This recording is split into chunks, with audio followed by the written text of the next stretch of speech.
King is back, baby. I'm on gas. Yo, Flex with it. He's fat. You there, sitting at home, acknowledge me.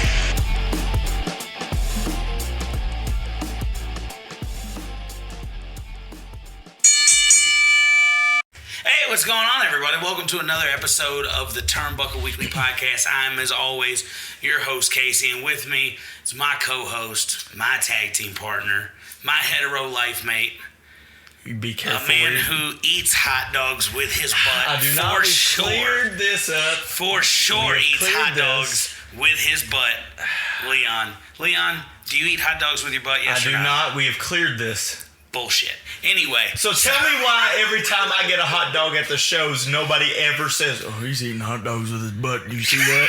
No, they don't do that because I don't do that. Because you wait until we all Oh my simultaneously gosh, look away. And then whatever. it's like a Hoover. Oh my gosh. Anyway, Whatever. I'm being a little weird today, and I'm going to tell you why I'm being weird today. It has a couple different things to do with all the chemicals been going in my body over the last 24 hours, all the processed foods, with the marijuana, and Right. all that fake sugar and everything. It's got a lot to do with that, but it's also because our guest today, Strange is in the name. Yep. So I was like, I did it wrong because I was like, let's get weird. And then I saw the character. I was like, that is not what I drew from that name. But I'm not going to waste any more time because I've been wanting to talk to this guy for a little while. Just hadn't been able to figure out how to make it happen. So without further ado, your WWA Hardcore Champion, Quincy Strange. How you doing today, buddy? Oh, I'm doing good. That still hasn't really sank in yet for me, I'll be honest with you. Maybe you should say it one more time, Casey. Say it one more time. Let me run it back. That's me going in reverse. Your WWA Hardcore Champion, Quincy Strange. Bam. There it is. There we go. There it we go. is. Now, I'm not going to lie. Dash, my boy. Dash is our boy. I love that guy. He's teeny tiny, fits in your pocket. I love that guy. He tells Santos that he looks like a hash brown that's been underneath the fridge for too long. Did you hear about that? Did I tell you that? Yeah, he called Santos a dirty hash brown that's been underneath the fridge. I can't wait to start roasting folks. We're going to get into that later. But, man, let me tell you something about that match. Like, I 100% did guess. I'm just going to go ahead and pat myself on the back.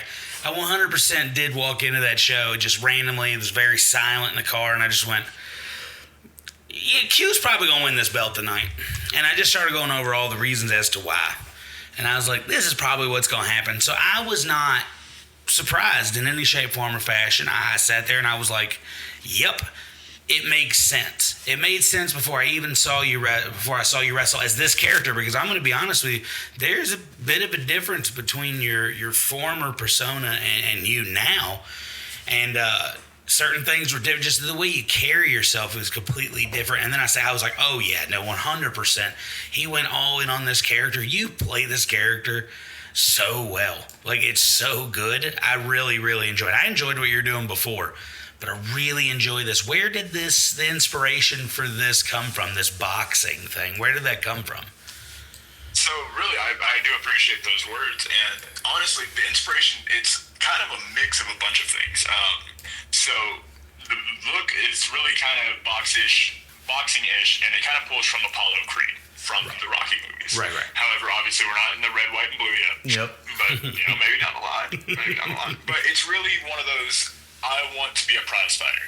I'm not here to make friends. I'm here to make money. I feel like someone a little bit more famous than me has said that. But, I feel like that quote, it resonates. And it's one of those things, I can be best friends with Dash. But at the end of the day, when that bell rings, I'm going to do whatever it takes to secure my victory. Right.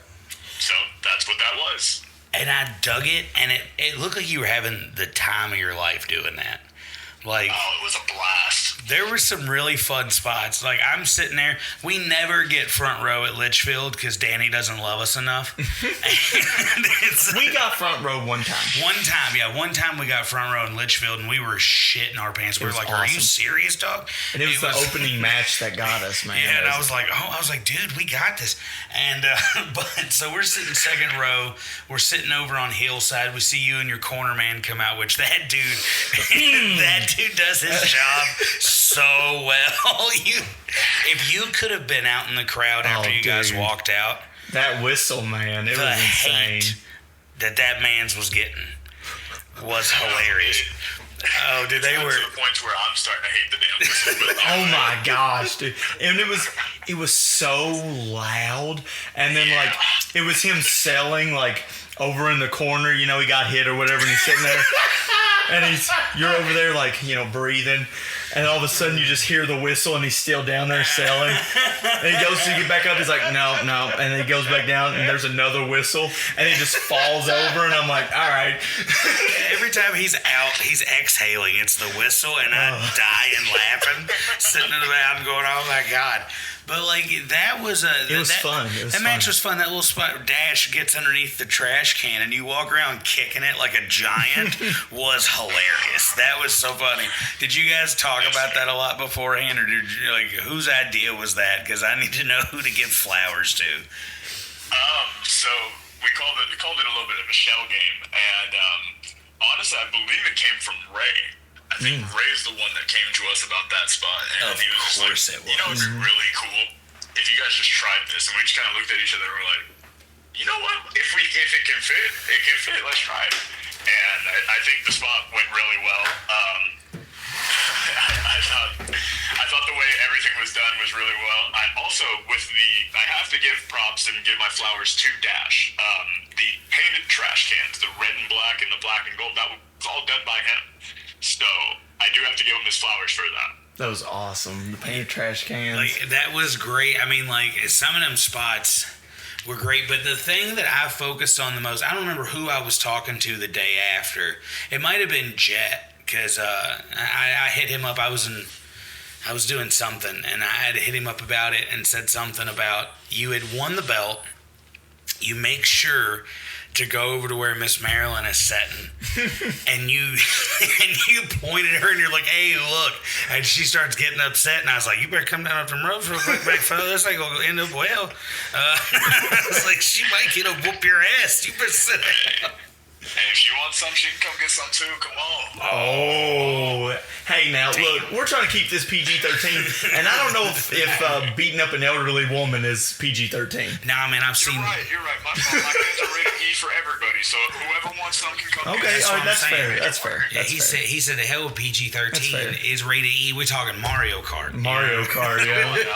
throwing some red shells going around there. Straight red shells.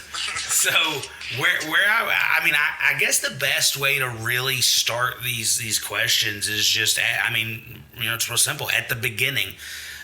So a question I do like to ask everybody is like, what was the moment for you as a child, as a teenager? Some people, like MK, they didn't find out until they were 14. When was the moment that you discovered you loved professional wrestling, and who was the guy who sparked that? So growing up, I would watch Monday Night Raw, Friday Night SmackDown, and everything, and it would just be there. And it's guys, they're wrestling, cool, whatever. But it really didn't start hitting me. And I've been asked this a few times. I think your guys are probably going to get the best answer. Ooh. So, yeah, I've had to think about this. So, growing up, WrestleMania 25. It was Shawn Michaels versus Undertaker. And growing up, we didn't have a lot of money. So my mom, she never got me the pay-per-views or anything. But on DirecTV, if you sat on the preview for the pay-per-view, it would basically show the promo package over and over and over. And I remember I would sit there just mesmerized by that promo. And I remember NBC got to finally show that match. And I watched it. And from bell to bell, I was mesmerized. I knew there was something special about that, and it was really the Undertaker that really brought my attention to being like, whoa, wrestling, this is cool. There's something dark and twisted, and the storytelling aspect of pro wrestling, that's where it really started coming through. So about 2009-ish, I would really say. So I was probably 8. Oh wow! See, y'all keep saying stuff like this, and I'm sitting here I was in high school when that happened. Now, look, It's making me feel I'm about getting sick and tired of being on these podcasts and being reminded that they are all younger than me. Okay, my lord. Every time I talk to one of y'all, and I'm like, "Who did it for y'all?" And then y'all are like, "You know who really did it was seeing Dolph Ziggler when he won his 8th Intercontinental belt." Like, are you serious, dog? You were 8 when that happened? I remember what got me into wrestling. It was Dominic Mysterio got me into wrestling. Like, oh my gosh, my childhood hero, Braun Breaker. Dude, I remember sitting and watching Dom on his PSP when they were doing that whole setup thing, and I was like 4. And I remember that. I just remember that one little clip, and I was like, "This is stupid." Oh, dog, I was a hater during that time because we were poor, and I was watching him play his PSP and get to be on WWE, and I was like, "Bitch ass!" Got a PSP. I'm still playing Nintendo 64. You know, that's like the only Sony console I never had. Must be nice, dog. Right. So.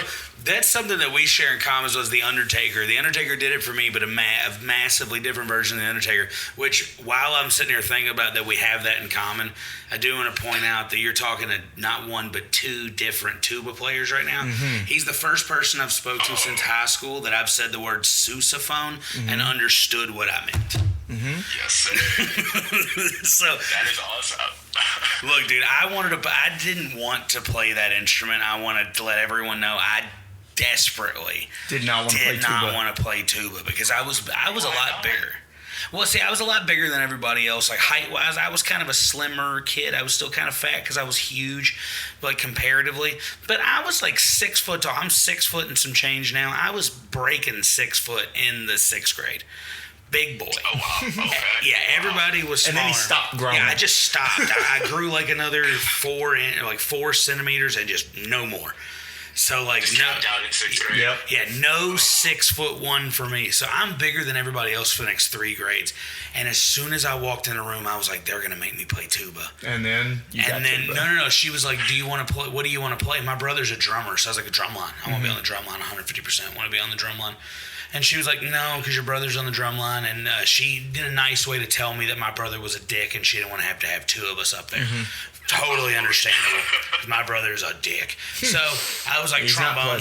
I was like, trombone. I want to play trombone. I can have fun with the trombone. It's a funny instrument. Well, I got kicked off the trombone for marching in a parade, and I kept, my buddy played trumpet, and he was in front of me, and I kept using the slide to pop him in the back of the head. Nice. And then I popped him in the back of the head so hard his hat came off, and it ruined our whole part of the parade, and I got in trouble, and my punishment was the tuba. Oh, wow. And then she was like, you're going to march with a regular tuba. And I said, I am not marching with it. Well, we have a strap. I don't care. So you didn't have the wraparound tuba. You had the normal tuba. That's what I'm getting to. I said, no, this doesn't stand. I was like, no, I'll play it during concerts. But I get 2 chairs. I wouldn't put my tuba in my chair because I was like, I'm not crushing my balls with this goofy instrument. And so I told him I need another chair, and I would put it in another chair and play the shit out of that tuba. And then come marching season, I was like, I'm not marching with that. I'll do anything else. At the time I played 5 instruments functionally. So you got to pick up 4 more that I will march with, but I will not march with the tuba. And then she's like, go in the back room. And I go in the back room, and there's a fiberglass sousaphone. And I picked it up and immediately started playing VeggieTales. Bump, bump, bump, bump. And then walking behind other fat people in the band going, bump, bump, bump, bump, bump, bump, bump, bump, Did you have as much fun with your tuba as I did mine? I'm sure the answer is no, because I have worse things we did with that tuba. But did you have fun with it like I did? I definitely had my fair share of fun. You brought it up, as soon as you said fiberglass, it actually broke a huge smile on my face. So I started playing tuba in 7th grade. And so 7th, 8th grade, they didn't do marching band. We only started doing marching band once we got to the high school. Right. But I was really like, I wanted to do pep music. And this was around the time you had really good songs from Happy. It was like about 2014. So pop music's kind of in a really good spot. And I'm just this young kid who was like, let's play something. And they're like, okay, well, we're going to have a pep rally. what if we had the band play? And I was like, I don't want to play concert tuba though. And out of nowhere, in our back closet, they open it up and there's a fiberglass tuba. Yeah. Or a fiberglass sousaphone. And I was just like, oh, this is cool. So we put it on, and we essentially did an entire march of, like, I think there was 30 of us in total. And we marched through our 6th grade hallway, 7th grade hallway, 8th grade hallway, and led everybody to the gymnasium for the pep rally. And that was the start of being like, oh, this thing's kind of cool. So during football, like, I had to split. If it was a home game, I was with the band, and then if it was a away game, I was with the football team. So during our home games, it got to the point where we're in the back of the end zone, and I have my sousaphone and everything. We would just try and catch the footballs with the sousaphone. So the band director hated us for that, but at the same time, it made such a great moment. And every time you heard that ding, we'd see the kicker raise his hand, like he basically, just like, yeah, I did it. So Hey, homemade mute. It's all right. yeah, exactly. We got a free time. See, I got in trouble for different stuff. My mouthpiece kept going missing. And, like, they would get me another one, and they would get me another one, and they would get me another one. And then, like, I never knew what was happening with my mouthpiece. And I got really mad one day, and I'm at home complaining about it, and I'm yelling, and, like, I'm upset. I'm telling my mom, like, they're going to make me start buying the mouthpiece now because we keep losing them. And I go back to my room, and I'm mad about it because I'm in trouble about it at school. My brother comes to my room, and he's like, I need you to come to my room, which was weird because my brother usually, if I walked in his room, he's like, get out of here, whatever gay slur was popular at the time, and then throw something at me. And like, get out or I'm going to beat you the shit out of you or whatever. And I'm like, all right. So I go into his room, and he was like, I want you to go open my closet, and when you do, if you make a noise, I'm going to rip your tits off your body. He was like, so open the door and just look in the little box down there. And I look down, and there's about 10 to 11 makeshift marijuana pipes where the bowl of it is my tuba mouthpiece. Oh my gosh. And then I'm sitting there, I'm like, are you serious, dog? And he was like, listen, he's like, you remember when Mama was going nuts the other day because all the screens kept falling out of the faucets? Oh my goodness. And I was like, yeah. He goes, well, that's because we were taking the screens out of the faucet and then fixing it to the bottom of your tuba mouthpiece, and we were making bongs with him. He was like, if it makes you feel any better, we made a bong in the ground with one of them, and you can totally go hit it if you want. That's crazy. Oh my goodness. And I was like, I said, in the ground? And he's like, in the ground, yeah. He goes, there's a PVC pipe coming out of one side of the ground, your tuba mouthpiece is on the other side of the ground. It's covered up with that little plastic doghouse. Go move it. I go move it, and these guys who between them couldn't spell the word orange had come up with a way to make an underground system for pot smoke to travel using a literal 2-foot piece of PVC pipe and a tuba mouthpiece. And it was that day. Interesting. I'm impressed. Yeah, it was that day that I decided my brother wasn't fat and stupid. He was holding it up. He was a fat idiot. And that I loved him. And I was going to do anything I could to get as close to him and his friends as possible because these guys were going to be engineers one day. All 5 of them ain't shit. None of them. But they can make a bong like that, bro. But, man. I had to go off on that tangent because that's all I can think about when I think about the tuba is all the times that I did pot with a tuba mouthpiece. Good Lord. It's the first I've ever heard of somebody doing that, and honestly, like, a firm handshake. He's like, I want to do that now. See, what it is y'all's generation is y'all's half of the generation. I guess y'all are a different generation. Y'all's generation, we were awful, and you guys are not so awful. You actually have, like, morals and standards. Yes, but then the next generation is terrible. Well, still, that's because they come from my generation, and we've poisoned our bodies with. Dude, we were smoking stuff out of gas stations. We were like, "This is fine." Yeah, that's not safe. We were like, "Yeah, gas station boner pills. Let's do it." Like, yeah, this is what we were doing. Y'all are like, I only smoke vapes that are made with vegetable oil because the other stuff is bad. Meanwhile, I was like, what's that pill? What does it do? We don't know. It's just got some numbers on it. Give it to me. So your generation was the hey, Neo, do you want the red pill or the blue pill? And Both. not knowing what, and take both of them? B-O-F, both. Both of them. Whatever happens, happens. Yo, let Whatever me get happens. both of them. Y'all are just better on every, and this is going to go where I'm segueing. Notice the segue back into wrestling. It even applies to wrestling. When I was doing this, for the cup of coffee I was doing this. Couple of years, The rules were massively different. Right. Things are massively different. There's a more welcoming locker room now. There is a more positive, I guess, view on people of different, racist, sexist, creeds, everything. My version of professional wrestling locker rooms was a racist, homophobic, sexist culture. Now it doesn't seem to be that way, and that's because y'all have just kind of figured this thing out. And no locker room have I found that it exemplifies that more than the WWA locker room. So which will bring me to my next question. Did you find it easy, after tryouts, after Chris tells you you're trainable, let's do this, did you find it easy to assimilate into that locker room, or do you feel like it took a while to find your place? So, it took some time. I'm not going to sit here and act like I was just, jumping right into everything. I am also a little, not weird, but awkward in a sense. I come off as very abrasive, but that's not the case and everything. So I think in a certain way, maybe I rubbed people the wrong way. I don't know if this is true, but maybe I rubbed people the wrong way and it kind of pushed people away. I don't know. But I can say this, and as of today, this locker room, I've been in football locker rooms, I've been with band, I've been in ROTC. This locker room is easily the most welcoming locker room I've ever seen. We come for different political beliefs, we come from different sexual orientations, different genders, different races. It's just different life backgrounds. And the fact that we're able to come together every Saturday, I think that should tell people a lot.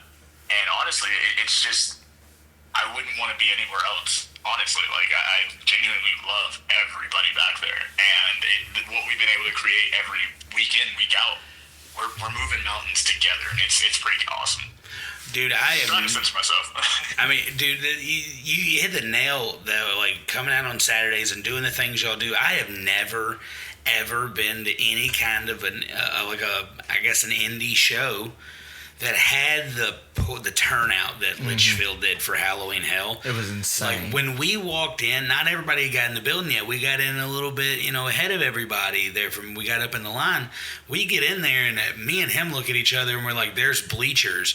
We're not going to be able to move." I was like, and that's how it was. I said, "If you got to go piss, you better turn around right now, big fella, because we ain't going nowhere." And then the show even started late because they were still doing the meet and greet, and it started 30 minutes late, I think, but it was so good. It was phenomenal. That was insane. The turnouts that you guys have are insane, and even when you don't have turnouts, like Bowling Green, I think that one was a little short. Yeah, Bowling Green right before Halloween Hell, we walked in and I was like, no, this is gonna fill out. But they had a lot going on though. Yeah, in Bowling Green, y'all had so much to compete with that night, but still, my kids. They had a hell of a time at that show.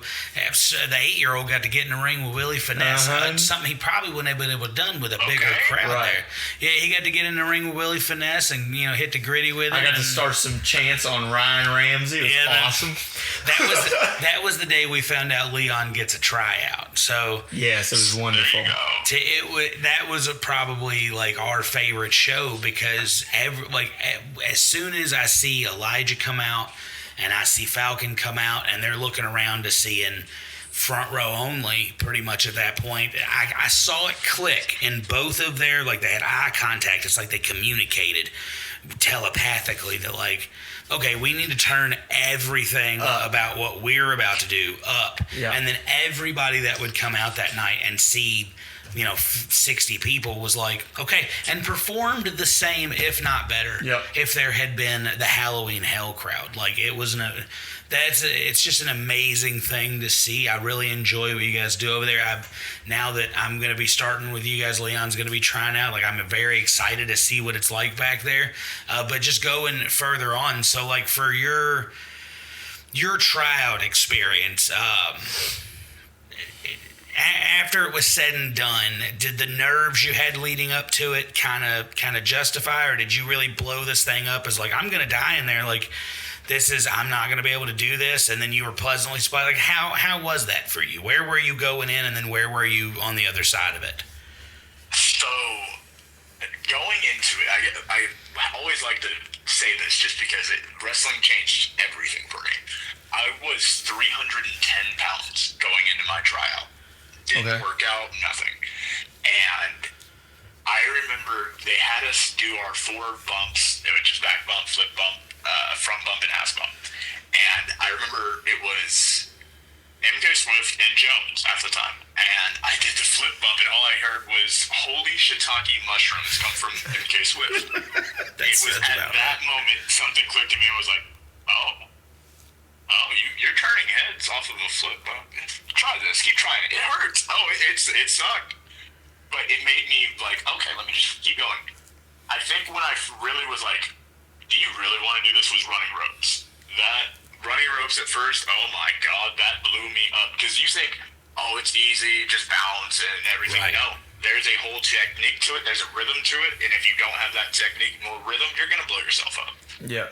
Yeah, I've tried to explain that to this guy. Like, he's done some research and kind of looked at, obviously it's a lot easier to learn stuff about the business than when I was getting in it was pretty easy to find stuff, but not nearly as easy as now. There's 100 different YouTubers out there telling you just how to do a back bump. My running.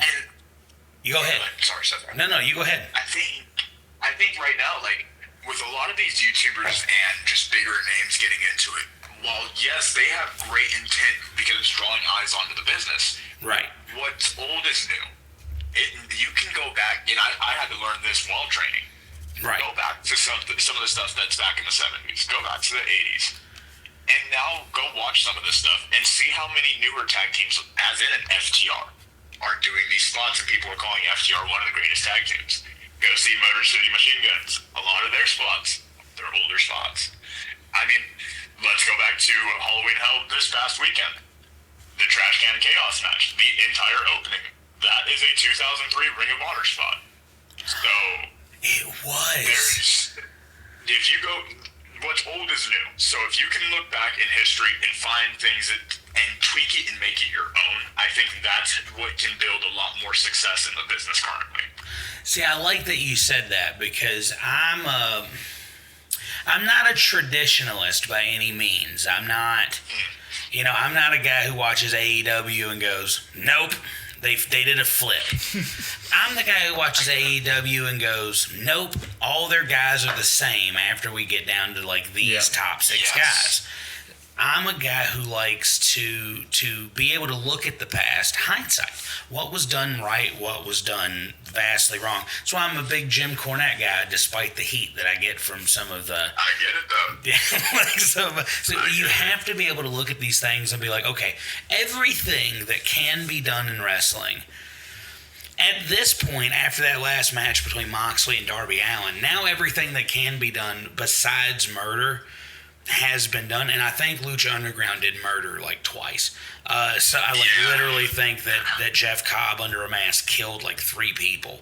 But like I watched a man simulate drowning another man, a full taser. But see, and then I saw the taser, and people were like, the taser, and I'm going, that's an old spot. That's how we ended Goldberg's streak. So I'm able to look at certain things now like that and go, oh, no. This is very comparable to here. I've just never thought to put those words on it. What's old is new. That's actually pretty good because some of those guys get caught into the what's old is the only thing we can do.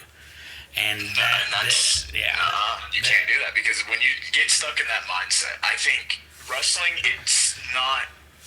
I hate when wrestling's put into fragments. Oh, you got to go back to the Hulkamania era, or the Attitude Era, or the Ruthless. And this is just speaking WWE, but those specific eras. I think wrestling, and this goes for American wrestling, Hispanic wrestling, or Mexican wrestling, Chinese wrestling, Japanese wrestling, all brands of wrestling. I think it's a living force, and genuinely, like if you study, it can all flow together so well, and there's so many different styles. There's so many different ways to tell a story. if you can figure out what works best for you and your audience at that time, I think that is, again, what sets so many different people apart, and that's what sets the WWA apart.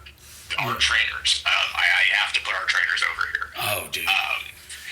Alexander Knight, Ray Waddell, Tyler Hawkins, Dakota France.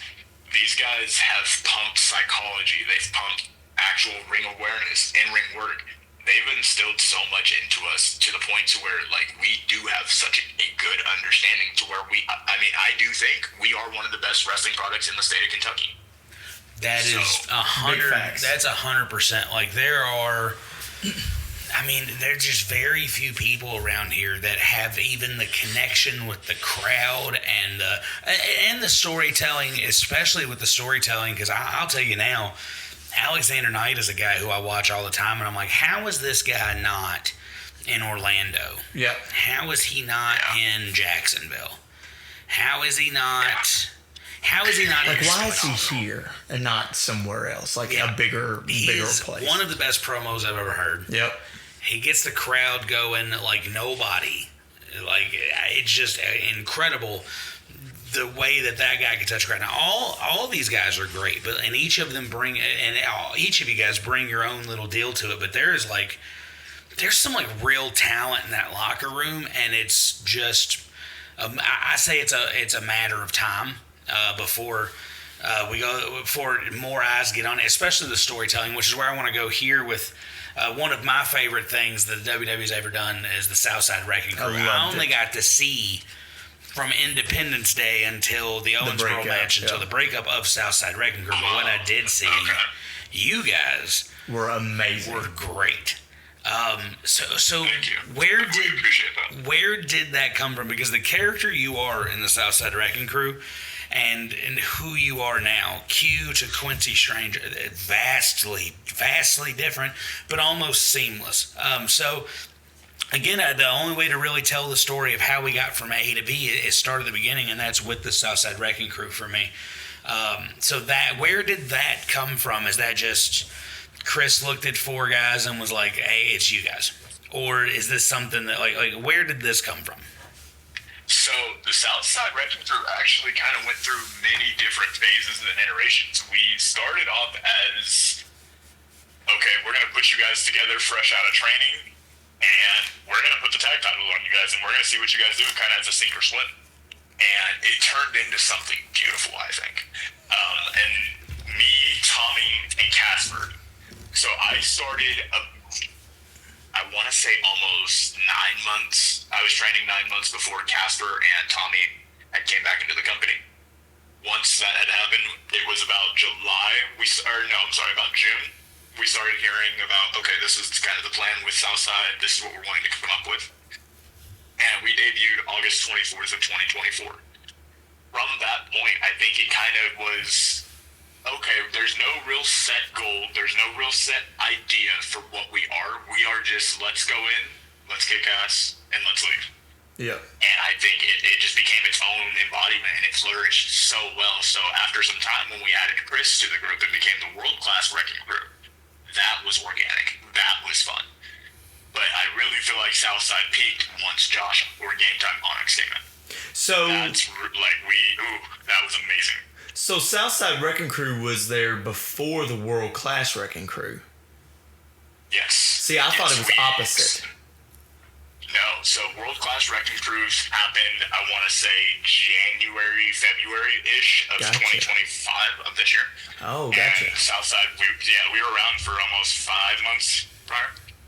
So is this was that one of those things where like Chris is in there and then Onyx joins in, kicks Chris out, and then we're back to Southside? See, that's another thing. Southside with Onyx kind of which is leading the charge, right? Yeah, so it kind of went through, we had, I don't like to say identity crises, but I mean, in hindsight, it almost looks like that. But it's not. It was one of those, once Chris had joined, it wasn't shortly after that we found out he needed to have shoulder surgery. But we knew Southside still needed to be a four-man group for what was to come. And I forget how they came up to that agreement, but it was decided upon with Josh Onyx. And once he came in, we were like, okay, let's tell the story of us taking out CCW and let's put CCW on the shelf. From there on, now we go in riding the high of we just knocked out the booker. We just knocked out the head guy. So I really think right around I think that was Collision Course is when we turned on CCW. Oh man! So that would have been Eddyville. See, my 12-year-old Sam has been. Every time I see him and he's watching TV, he's been going through and binging every episode of Hysteria from like the beginning. From the beginning, he's already at. He's watched so much of it. He's at where Southside Wrecking Crew first shows up. Wow. Yeah, he's watched, and this has been since Independence Day. He secretly had been binging it for the last like 8-9 months. It's the only thing he's consuming. So he is at Halloween Hell, and he sees Willie Finesse walk backstage, and he's behind me because he can't see. He's kind of a shorter kid. He can't see over the front row. So he's standing up behind us so he can see, and he sees the video where Willie walks back, and he gets in my ear and he goes, he's given the key to CCW. And I said, what business does CCW have with Josh Onyx?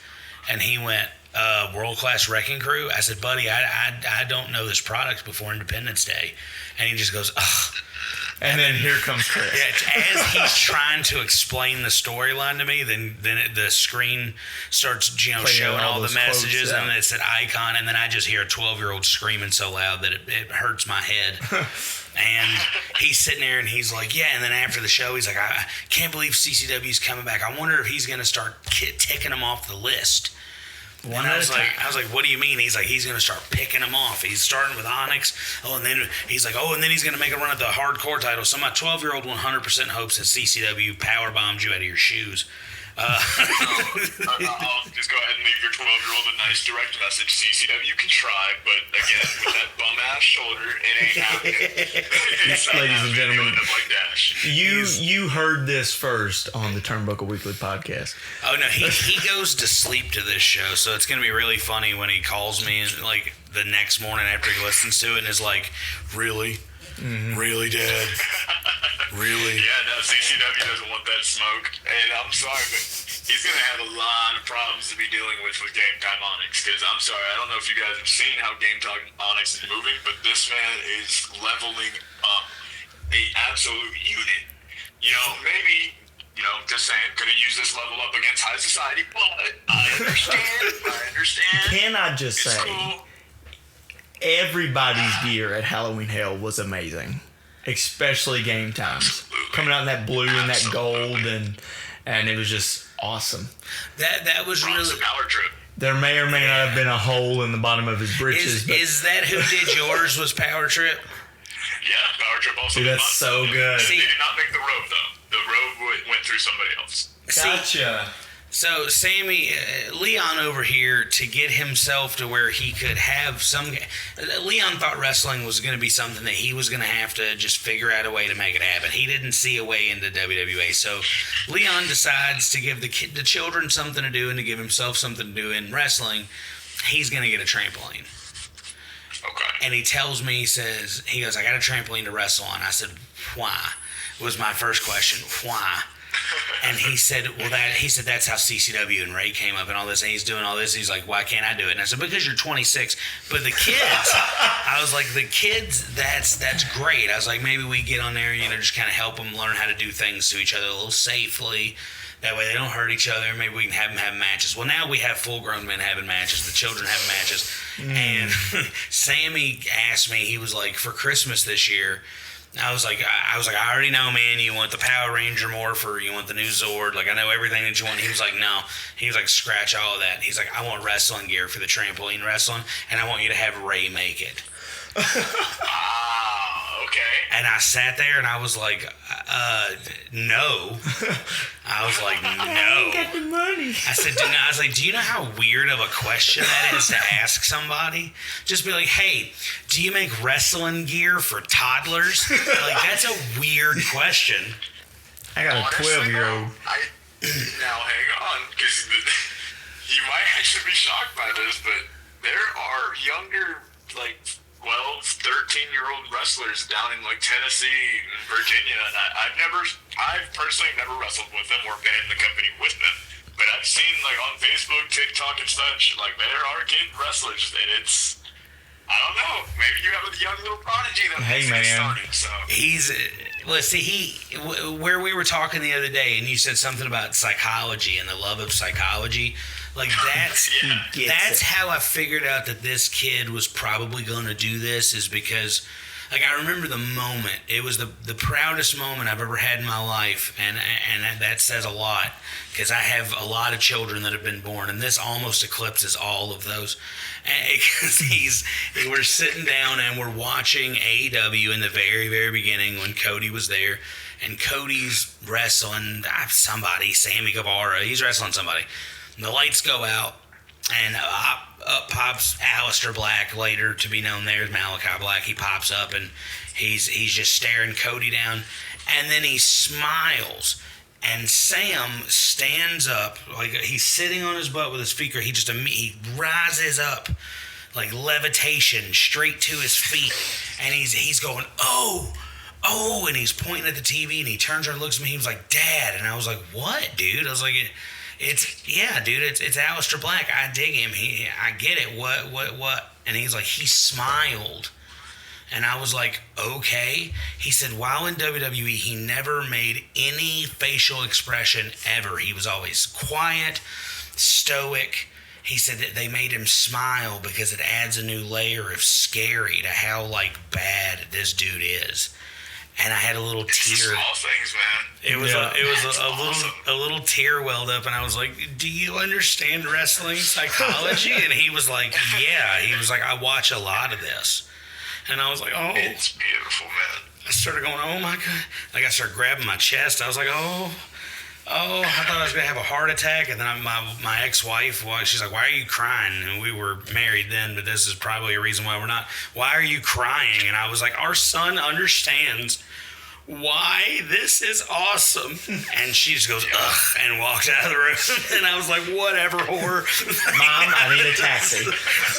I called my brother. I called everyone I knew who liked wrestling. I was like, "Yeah, you know what your dumbass kid does? He shits his pants. You know what my kid does? He understands wrestling psychology. Eat it, whore." And I hang up the phone.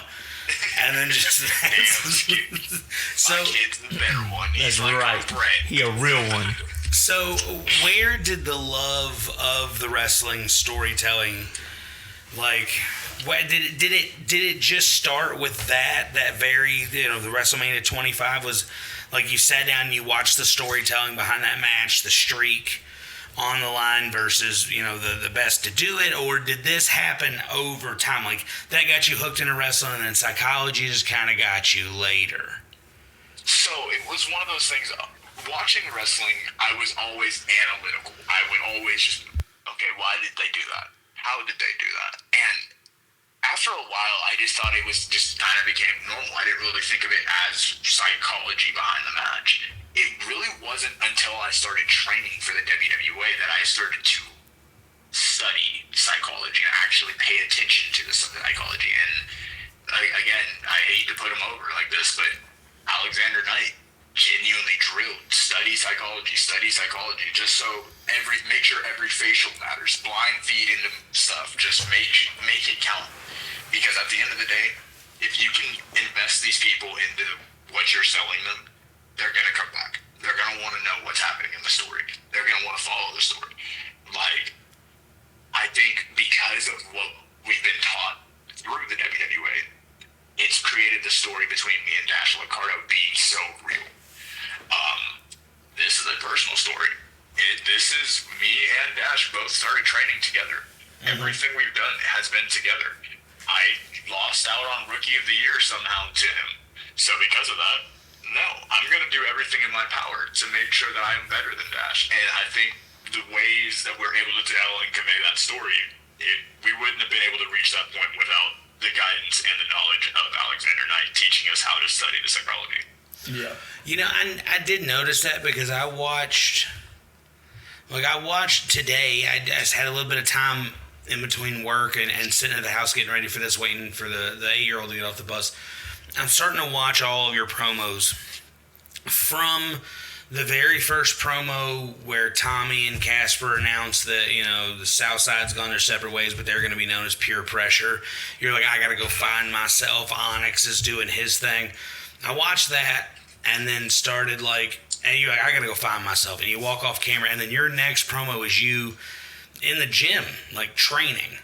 And I was like, okay. And you talk from it. And then I think it was the second promo, you did say something specifically about going for that. It was whichever promo you first was like, Dash, that's who I'm going after, hardcore. But I'm watching that promo over and over again. And I don't remember what it is that you said, but you said something, and I just went, oh, that's real. And I was like, we're starting to blur real life lines, because that's something I noticed that Chris does, but Chris doesn't do. Right. You've got a storyline going on right now where the guy who's going through and smashing everybody, well, who's, I guess, going to be his wife is now getting married to another member of the roster, and they're not addressing that at all, even though they're together and it's public knowledge that they are. Bo should, by every right, be out there smashing Victor Harlow's face in. Yep. But they're not addressing that. But in this moment, we do address, we started together, we're in here together. I'm going to be the one walking out this time. I think you mentioned the Rookie of the Year thing in the promo or something to that effect, but I was like, oh, we're blurring lines here. Is that a you choice, or is that's the story? Because, I think it's more just natural. I think, and no pun intended, because of the horrible trash tag team group known as Natural Causes. Okay. Gotta give them a hard time. Gotta keep them on their toes. No, you. I think it's more organic, and it's just happened that way.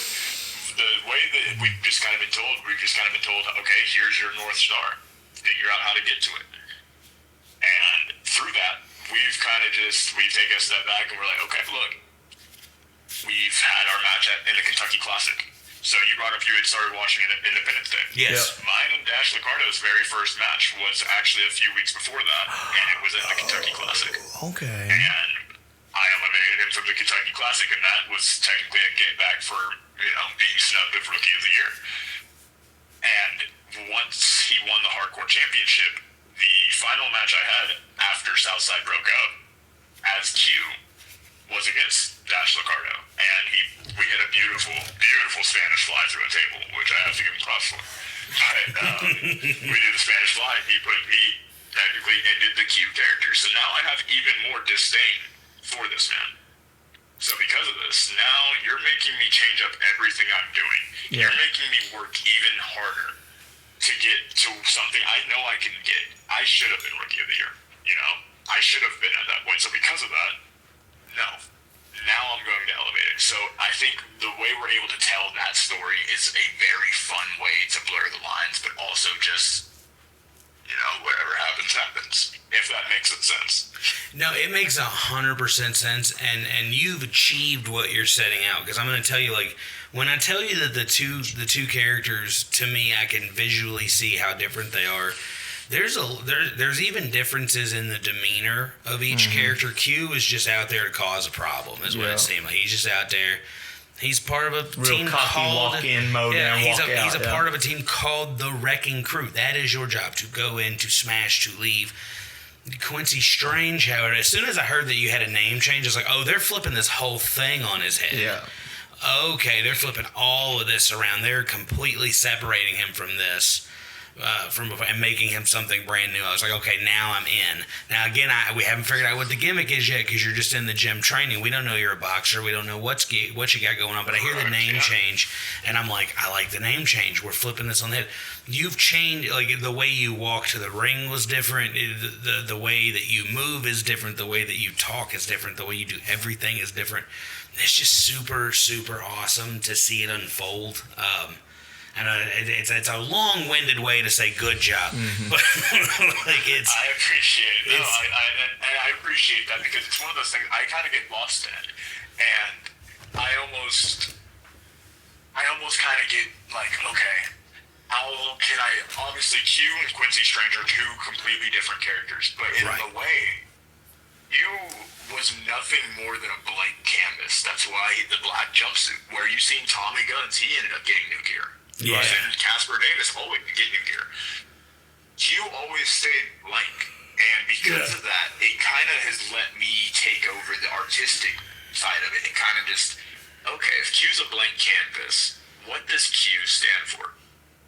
And we built it from there, and from there, now this character can flourish, because even now, as Quincy Strange, okay, Quincy Strange is the hardcore champion. What else is there to Quincy Strange? There's something more to Quincy Strange, because Quincy Strange, like you even brought up, he's not moving like Q. There's a little bit more explosiveness out of this Quincy Strange, a little bit more calculus out of this Quincy Strange. Yeah. What's going on here? So, as the story progresses and as things keep happening, I think that's something that people should keep an eye out for, honestly. I think the story of Quincy Strange is just beginning, which it is, but I think it's genuinely a fresh start. Well, and it's not only just the different, movements or his demeanor, but it's almost like a more powerful character. As Quincy, Dash was coming at you, and you just pick him up and just throw him like he's yesterday's garbage. There's more explosive power. You're and moving like a it's giant. a different, a different style. Almost like a Dr. What is it? Mr. Hyde. What is it? Dr. Jekyll, Mr. Hyde. Dr. Jekyll and Mr. Hyde. You've got the kind of calm, calculated, and then you've just got this big freak. It's kind of like, Q was kind of, I'm going to go in there, I'm going to mess you up, whatever, keep my mouth shut. And then you've got Quincy Strange, who's just, I'm going to go knock your teeth down your neck and then go home and celebrate. I think we could have found a different literary character, because Mr. Hyde killed prostitutes. Yes. But, look, nobody ever said that this was going to be perfect, okay? I think you should read that book first, buddy. Look, I've seen some movies, okay? All right. And like I was saying, it's not just the name, but the name has struck me since I heard it. I've been, I whooshed it around in my head. When I heard Quincy Strange... It's not what we expected. It is not what we expected at all. Was the name meant to be a swerve? Did you have anything to do with it? See, this is also a coded way to educate Leon about how things go, because he has 1,000,001 ideas, and I've told him, you gotta slow down. Yeah. Because you got all these ideas and you worked them all out, but none of them may work. So the name, was it intentionally to make people question what the character was, or is this, I'm a huge Doctor Strange fan and I wanted that last name kind of thing? It's actually kind of all of the above. So whenever you go to Chris with a huge change or anything, you're probably gonna get told no. But that's when you immediately have your backup plans. Always have a few backups. And the reason this is just because Quincy Strange, there was a whole kind of a month, I think, where the name was going to completely switch away from Q in general, and it was going to be something completely different. And we hardline stopped that, and I remember I was just thinking, I was like, okay, I want a cocky character. I want something that sounds kind of like a dig. Okay, Quincy. Quincy, that's a very dickheadish name. Okay, got it.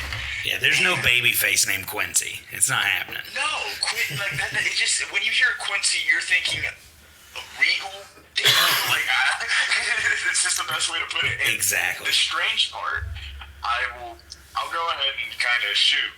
It's honestly very random. I had thrown a couple different last names for the name Quincy, and they all had kind of gotten shot down. And I remember I was sitting at Gorilla one time, and I'm helping out working lights and everything, and I look down on the computer, and there's a sticker, and it says Strange New World on it. And I'm just sitting there, I'm looking at that, I'm like, oh, Quincy Strange. And I just look over at Chris, and I'm just like, Quincy Strange. And, it just sits with him for a second. He's like, And new Quincy Strange, hardcore champion, here it is. So, yeah, things can blossom very organically if you just kind of let it. Don't overthink things with, when you come up with a name or a moveset and everything. Let it come organically. But also, think about it. You are building a brand in a sense. And I hate saying it like that, but especially just because I know Leon's wanting to, try and do this. I think go into it with the intent of you're going to wear this name with pride. Right. Whether it's going to be a random name or it's something meaningful to you. It's you now. So you're going to be wearing that name with pride. So just make sure it's something you're comfortable with. Yeah, see, I've told him a couple of my stories. None of my wrestling stories are anywhere near as glamorous as my name came about because I was working the lights one day and it just hit me. I saw a thing and it hit me. No, I didn't have any of that. See, I don't First know. of all, you have to preface by who your trainer was. I don't know where all these awesome stories are coming from. I guess I'm too old, but I started training with Bobby Wilson in Owensboro. Okay, I've heard the name, Not great, and I don't want to shit on a dead man, but not great. And I was in there, and he was like, okay, so I do this impression of him, and only people that really know him get it, but it's how he sounds to me. He has kind of a high-pitched voice. He does sound like and that. a southern accent, so every time he talks, in my head, I hear, whip scoot, and I hear, I'm doing finger guns. You can't see me, but I'm doing finger guns like Yosemite Sam, and that's what I hear. So I'm sitting there going, whoop, scoot, yeah, grab a hold, and I'm doing this, and I'm doing it in class when he's not around, and people are like, they're funny, like it's Bobby, and Bobby walks in while I'm doing it, and he was like, so his idea is like a hillbilly guy. Mm-hmm. He's like, it's great, I didn't know you could do that kind of voice, that's awesome. And I was like, yeah, I can do all kinds of voices and accents. And I was like, please don't make me do that. Please don't make me do that. Please don't make me do that. And I just keep going over. And he's like, well, either way it goes, you're going to talk with a southern accent. You're going to have a southern sounding name. So you better figure it out. Pick a gun, pick a cowboy, pick somebody. And that's how you come up with your name. So I'm sitting at home and I'm like, damn. And I'm going through a bunch of my legal documents because I'm trying to get, I don't know, something together, my license or something, because I'm 18 and I'm an idiot kid. I've been on my own for a couple years and didn't know how the world worked. I'm trying to get stuff together now that I'm figuring out. And I get my birth certificate. And I'm looking at my birth certificate. My legal name is Justin. I despise it. It's the worst thing in the world. I'm not a Justin. I'm not wearing a puka shell necklace. I don't surf. I'm not a douchebag. I'm not a Justin by any stretch of the imagination. My mother was on some strange drugs, pun intended, to come up with Justin for my name. Yeah, so I was like, okay, Justin. I remember Justin Credible. I hated him because my brother would always make fun of my name. My name is Justin Edward Casey. But before my mother threw Edward in the middle, it was just going to be Justin Casey. And people would make jokes about Justin Casey's this or that. So my brother would do that, and he'd be like, you're just in case, man. If something's going to happen, we bring in just in case, just in case. So I started thinking about that, and I was like, no, because if I get called just in case for the next however long I'm a wrestler, I will eat a shotgun like it's going to happen. Like, I'm going out Von Erich style. Is how this is gonna go. Like, yeah, I was pretty savage back then. Those are actual words I said to somebody, and I had no care. I've said my fair choice of words. Oh yeah, no, it was. So I was like, I'm going out Von Erich style, bro. And he was like, dude, he's like, pick a gun, pick something. And he's like, that's what he was telling you. He is kind of right. If this is the kind of character he's gonna make you do, this is what you need to do. So I was just like, I don't know, and I'm Dirty Harry's on the TV, and he's like, a Colt 44 Magnum, and I was like, Justin Colt, there it is, not realizing it sounds like a gay porn star. That's exactly what it sounds like, and that's what my brother let me know. He's like, you sound like you take it in the butt on video. And I was like, whatever, dude. And I was like, it's a good name. So I had to do this for a while, and I was like, please, can I be anything other than this? So I tell him these stories because he gave me his first gimmick idea, and I took it politely. I said it because Leon's the kind of guy. I want to drop it now. Leon's kind of the guy. He's the kind of guy that you have to be blunt with him, but you have to do it in a nice way. You don't have to do it in a nice way. You do. Whatever. You do. It's just like right now. And so you you got to give it to him nice. So I just said, mm-hmm. And he said, do you like it? And I didn't say yes, and I didn't say no. What I said, buddy, when it comes to a gimmick, when it comes to a name, when it comes to anything that has to do with your character, you need to be able to do a character right now that you're not going to look back at in 10 years and go, that was the stupidest thing I have ever thought. That is the stupidest thought that anyone has ever already thought. starting to do that. And he's not even a year separated from telling me about this gimmick, and he's like, okay, I want to drop it. I want to drop it. How do? Because we we film his trampoline wrestling, and he cuts promos and stuff. He's practicing, and like, Okay, hell yeah. so I'm booking it for him. We had a Are we booking getting meeting. thousands of views? He's got like 1,000 views on one of his matches, and I was like, we need to have a booking meeting. I was like, this is Yeah. how this is done professionally, and we had to sit down and book it. And I was like, this is how you lose the terrible gimmick, because now he wants to get rid of it. I'm like, dude, that was the shittiest thought you've ever had. Like, so I tell him these stories. I was like, it's not always Stone Cold Steve Austin. It's not always I heard a thing and I had my Johnny Cash moment. You know, walk the line. Like, I said that does not happen often. Like, it happens, but it don't happen often. It's a lot of losers. It's a lot of losers, man. It is, and that's like you just have to. That's what I kind of mean by like I probably went to Chris with maybe 20 different versions of the Quincy name, whether the Quincy was first name or was last name, and again, I was just sitting there working lights, and I seen that sticker, and I was like, Doctor Strange, okay, Quincy Strange, why not throw it together?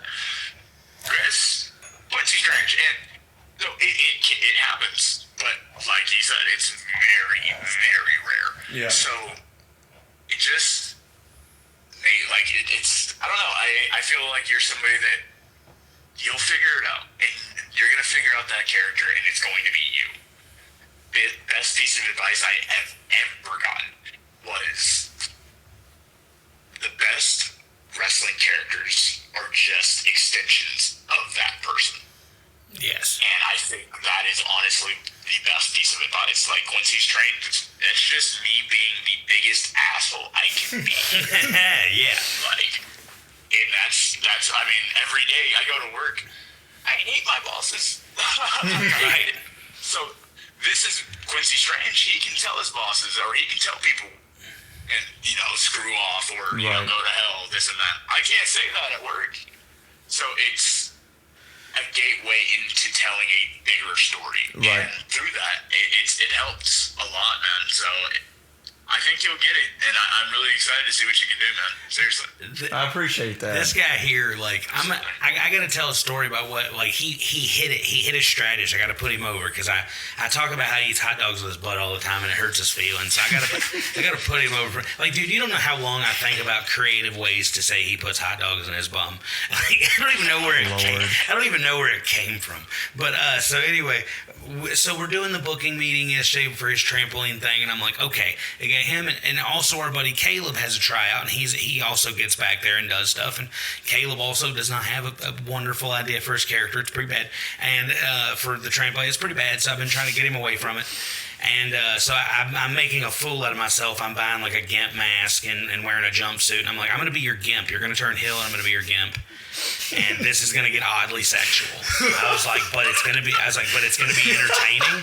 I was like, we're not going to outrightly say that this is like a weird sex thing. I was like, but it is going to be heavily implied. So like, we need to start cutting promos, because I've just booked a double turn.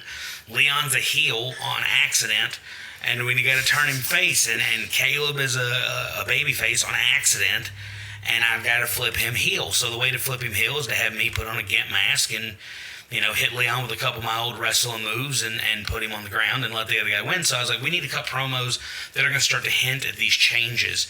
And I went into full director mode, and I start yelling at Caleb. I give Leon the camera. I full on have my Quentin Tarantino moment. I hand it to him. I was like, listen here, okay? Listen. There are 3 things I don't want to hear you say. I don't want to hear on this day or today I learned. I don't want to hear you say something is boiling inside of you. And I do not want to hear you say the word more than once. I was like, if I hear it, I'm going to throw the camera at you. I was like, if this is pissing you off, good. I want you to take that. I want you to take how you feel right now. Imagine this camera is somebody you've wanted to say something nasty to forever and never had the balls to do it. Now you have the chance. I'm going to hit this button, and you better get it right. And then I hit the button, and he got it right. Then it comes Leon's turn. And Leon goes, all right, I only got a couple times to do this. I said, no, you son of a bitch. You have one shot. I said, you got one shot to figure it out because you're a nice guy. I don't want to hear you sound tough because you're too nice. I want you to look in this camera. I want you to say very little, and I want you to F off camera. That's what I want you to do. Go. And that's precisely what this guy did. So, like, he's getting it. He's getting it. He's just, like, with that wrestling characters being extension of yourself, there's not a mean bone in this guy's body. He's the nicest person I've ever seen in my life, just so much that I want to hit him with my car. Like, he's so nice in moments. Like, I told him today, we work together at a store. I'm going to quit that store here within the next week or two because I'm just tired of it. And I was like, buddy, I got to go. And he's like, yeah, well, maybe it's just time for you to mosey on out the door. And I was like, all right, Butters. He's like Butters from South Park. I wish all right, fellas. Like, so we have to figure out how to do that. He's so scared of this tryout. And I was like, buddy, that's what you ought to be scared of, is that you're incredibly nice, and what are they going to do? I can mold myself into something less friendly. It's going to take me a second. Honestly, don't even be worried about that. I think the fact that you are scared, and I even tell this to people in the back, we were all nervous for Halloween Hell, and I was asking everybody, how you feeling? How you feeling? Nervous? Oh, I'm nervous. It's Halloween Hell. And I remember I stood up at one point, and I was like, look, that's kind of good that we're all nervous. That means we feel something, you know? Right. Like, this matters. So I think if you're feeling nervous or you're feeling scared, good. That means that this means something to you. So because of that, channel that inner child or channel whoever this is for and just go out there and be the best you can be. Because at the end of the day, that's what's going to put asses in seats. Yep. And that's what's going to get you over. Look at Dash. That kid is literally he's just the biggest extension of himself. True. And it's, you'll find your stride. And that's what's also great is if you don't feel the pulse of the current situation, say you're in a character and it's not getting over with the crowd, or you're doing something and it's not getting over, but you feel like, oh man, I should stop this or whatever, go talk to one of your trainers, go talk to the booker. They will have that pulse and they'll be like, okay, keep it going for another 3 weeks. If it doesn't blossom in 3 weeks, get rid of it. Right. Next thing you know, you have the next, what? Inky's up. Mm-hmm. Inky's up. It took a while for that to get going. But once it got going, now look at it. Right. Yeah. I mean, just the things you'll they find say. your stride. Yeah, pinkies up, chugga chugga. Yeah. There are just things that just random stuff. Dash Licardo has gotten over a finger snap. Mm-hmm. Something as simple as just like that. Can I say what a beautiful entrance that was with those lights in the corner and it was just y'all really amazing. stepped it up a little. That was awesome. The production was out of this world at Halloween Hell for everyone. That was great. I'll peel the curtain back a little bit. I'm standing in the ring as he's doing this entrance, and Eli, our ref, I walk up to him and I'm just like, yeah, this is tough. This is dope. Awesome. This kid is aura farming on me. God damn it. Yeah. Dude, and I'll tell you something about Dash. Yeah. For him to be the size that he is and to start training after breaking his back and to be able to do the things that he does without a care in the world really shows his heart for the business. You know what I mean? Oh, yeah. Every time he goes out there, he has a chance of hey, I may not be able to do this tomorrow. Or I may not be able to walk after this match. But I'm going to go out there because I love it. And because I love the people. Yeah. And people connect. Sam is his biggest fan of Dash Licardo. Oh my gosh. And when you beat Dash, I thought you punched Sam in the mouth and said that his daddy didn't love him. You made a little kid cry. He cried. But it was so good.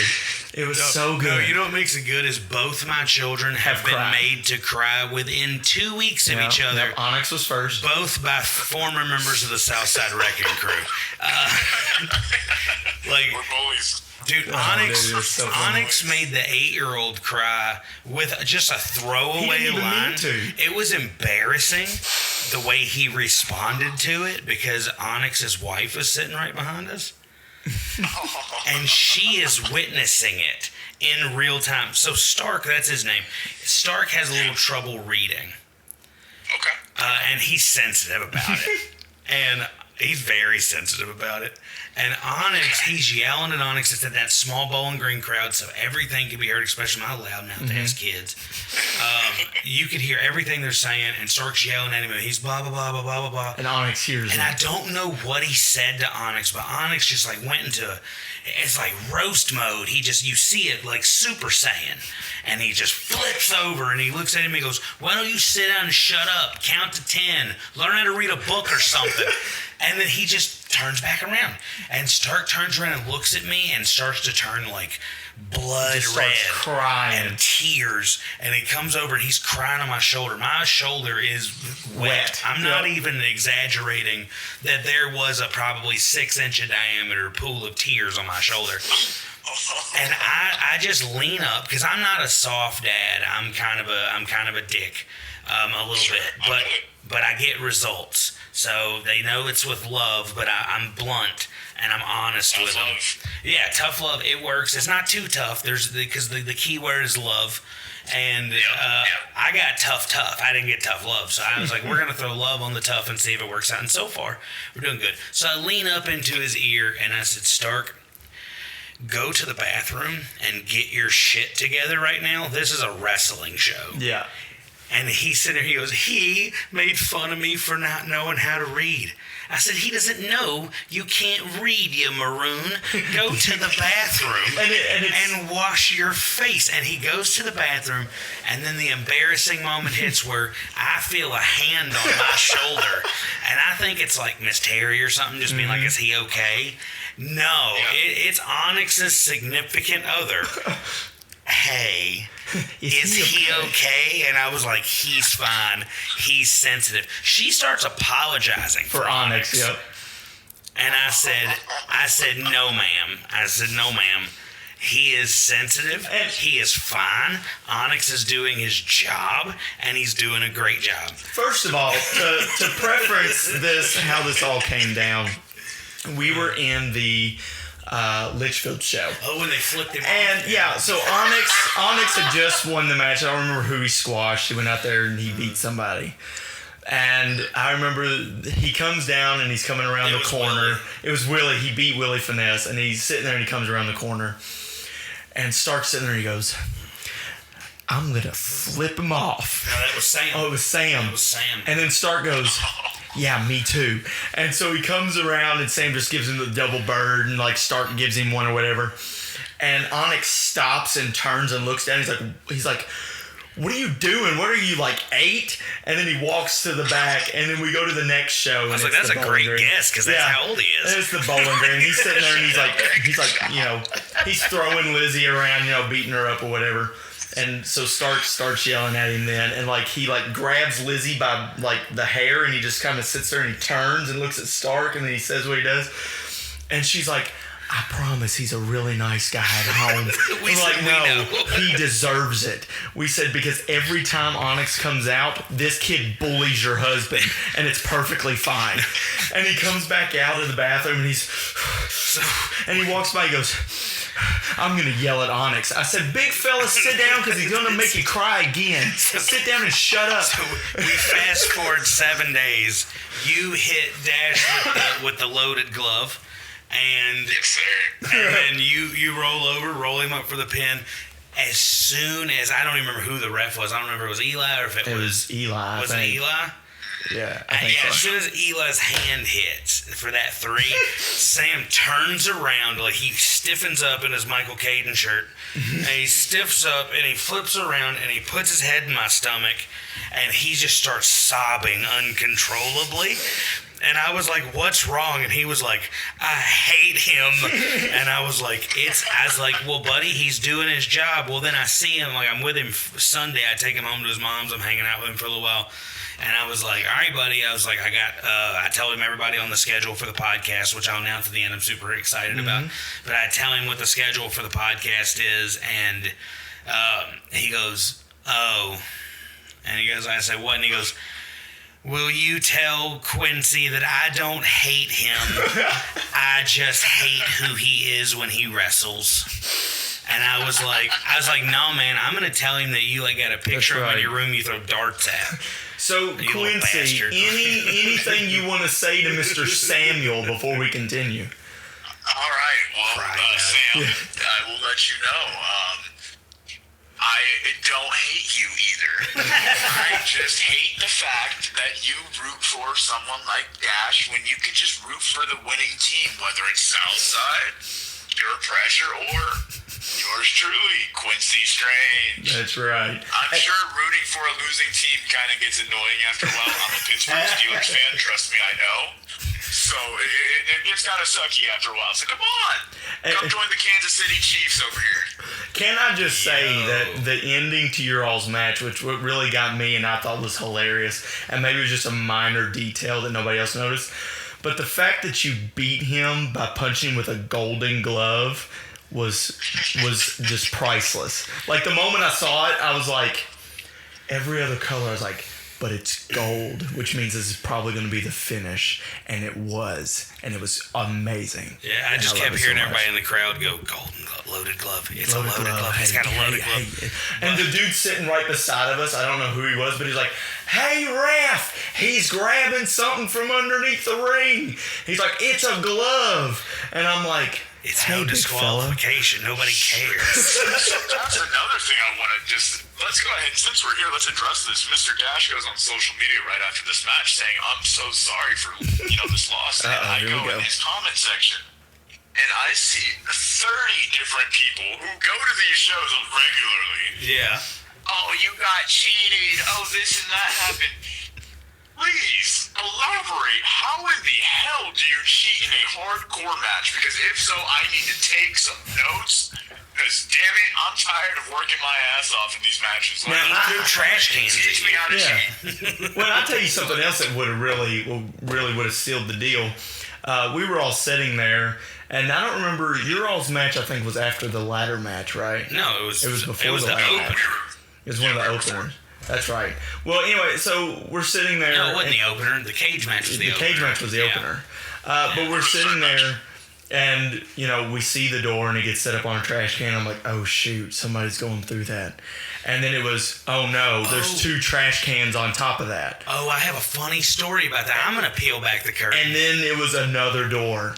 And then Dash goes up top, and I'm like, oh, great, here we go. And then the fact that he went through one door and his lifeless body bounced off the second door and didn't even crack it was phenomenal. Yeah. It was great. And I was like, he's dead. I'm gonna peel back the curtain about this match. Yes, because we work there now. I have a special connection with this match. I got informed on Tuesday of that week that I would be joining the staff, that whatever I was doing would be figured out based upon the needs of the staff.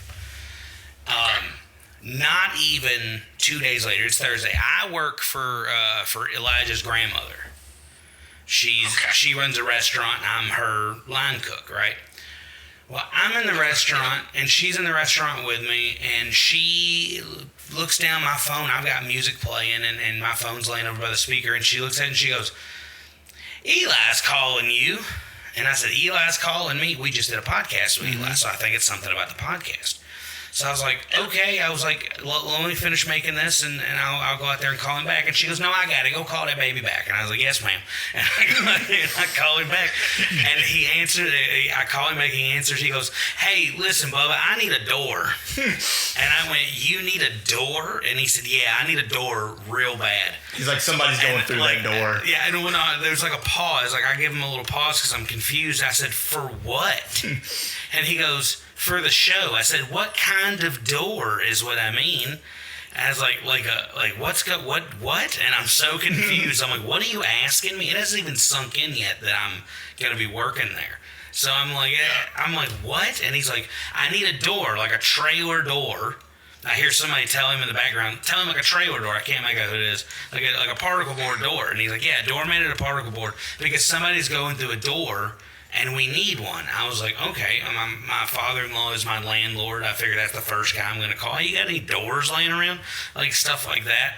And not even 10, 15 minutes later, he texts me, he goes, "Don't worry, got one, appreciate it." And I'm sitting there and I'm like, "A door?" I was like, "Who's going through a door?" And then one of you goes underneath the ring, can't remember which one, and a door comes out, and I went, "Oh, that's who's going through a door." And it's funny because, that happened, and I'm a big fan of blood in matches. I don't know why, it's kind of weird. And I noticed that there's like, Nasty. I was like, there's blood everywhere. And I was like, there's blood on that door. And then I was looking at you and I was like, Quincy ain't bleeding. And then I looked at Dash and I'm like, I can't see any blood. And then he splats on the second door and it smears. I'm like, oh, yeah, well, it's Dash.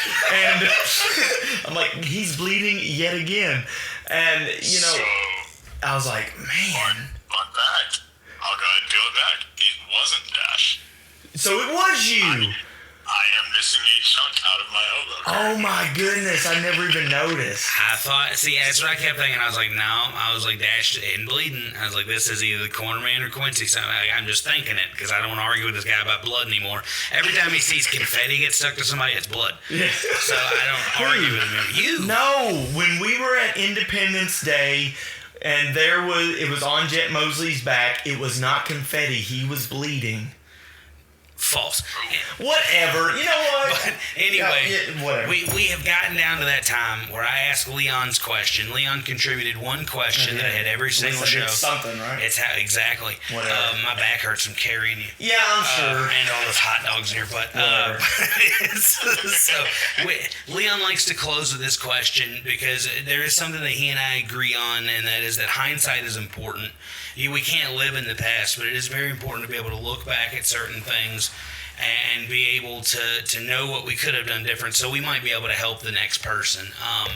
So that question for you would be, what's something that you know now that you wish you would have known when you first started this? Now, before you answer, I don't want you to feel any pressure about the question because people go, "Phew." No one will ever beat the answer given by Cortland Moore. Cortland Moore said, "I wouldn't change anything because it would mess with the greater timeline." He went full MCU on us. So there's no wrong answer. There's no bad answer. Just don't put pressure on yourself to say the most thought-provoking thing you can because no one will ever beat. Maybe I would have told myself at a younger age to take care of my diabetes, but then, butterfly effect, maybe I never met Jen. And I was like, what is going on with this answer? And I loved it. Yeah, I loved it. Cortland's a legend. Like, I appreciate who he is so much. And, that's beautiful. I love that. After his episode, I immediately called my old lady and I was like, "Honey, we can get married and everything like you want to. That's great. And I'll be with you for as long as you'll have me. But just understand that my heart belongs to Cortland Moore." And but so what is your answer? Something you wish you would have known then that you know now that might have helped, a younger version of you progress through this just a little bit better, a little bit easier. I think the biggest thing is trust the process, because there were a lot of times where I started questioning whether it was creative or genuinely my ability to actually work in the ring. There was a few times where I was like, do I want to do this? Is this something I want to do? And it got very close to quitting. I don't know if I've ever shared this openly. My brother passed away December 14th of last year. Oh man, I hate to hear that. I'm sorry. It was December 10th. I apologize. But it's what is weird about it is I wrestled December 14th and dropped the tag titles that day. The reason I bring this up is because at that point I was genuinely questioning everything. Should I stop? I wasn't able to go to work, but I was able to wrestle. And something about that triggered something in my head, and it was like, trust this. Trust the process. So I think if I could go back to day one and be like, listen, it's gonna get hard. There's gonna be trials and tribulations. But trust the process and see it to the end. Because when you see it to the end, it's either gonna blossom into the flower that you never thought it would ever be, or it's gonna crash and burn. You burn your boots. But either way, you can at least say you went on that journey. And I think sometimes the journey is just a little bit more valuable than the destination. So. Man, that was, I can't think of another way to end this thing. I like to end it always on a beautiful note or just a captivating note, and that was it, guys. That does not, I mean, nothing ties into what I say at the end of this thing. It's just to love yourselves, love each other, let's take care of each other. Nothing is promised. But before I do our last little announcements and plug our upcoming things, I'd like to just give you a second. I ripped this straight away from Hot Ones. I'll rip them off for this one just to give you a few seconds to like tell everybody where they can find you, where they can watch your matches, socials, all these things. So, anywhere on Facebook, whether it's Quincy Strange or my actual main homepage is Quentin Hawkins, you can find me on Twitter, which will be under Quincy Strange, and I am slowly moving into the TikTok realm, so keep an eye out for that. But mainly right now, main hub is going to be Quincy Strange Facebook page, and then the WWE is now. Any of our hysterias or any footage that comes out from there, that's really the best place to watch us right now. All right, man. I'm going to tell you what, man, I appreciate the time you've given us. Time is a very finite thing. We only get so much of it. So anytime someone devotes even an hour and a half to me, I'm forever grateful for it. Guys, we've got a couple exciting things coming up here pretty soon. We normally don't do this, but because we are booked out pretty far in advance, I'm just going to go ahead and announce the next couple names. You guys, if we say next week, right here in the studio. Well, he won't be in the studio, but Leon and I will be in the studio. We will be interviewing Michael Caden. And then the following week, the week of the 11th, already booked, we will be taking another notch into the Southside Bingo. That's what I call it when I interview multiple members of factions. Well, we will be talking to the one, the only Tommy Guns. Hopefully Casper and Onyx will be far behind me. Tommy's a guy we want. We really wanted Tommy. Like, I wanted all of you. Very fun one. Tommy is an amazing guy. Like, I am genuinely excited to be hearing that lineup. So I hope these fans are too, because that is something that actually excites me. So I'm really excited to listen to that. And in case you all didn't catch it, this is my last podcast as a WWA fan. And next week will be my first podcast as a WWE trainee. WWE? No, but either way, they're better. So, WWE's better than WWE. So, whatever. But either way. The shows are better. Guys, we love you. We'll see you next time. It's going to be fun. Next week is going to be a real emotional roller coaster. So you guys get ready for it. We love you all. Thanks, Mom.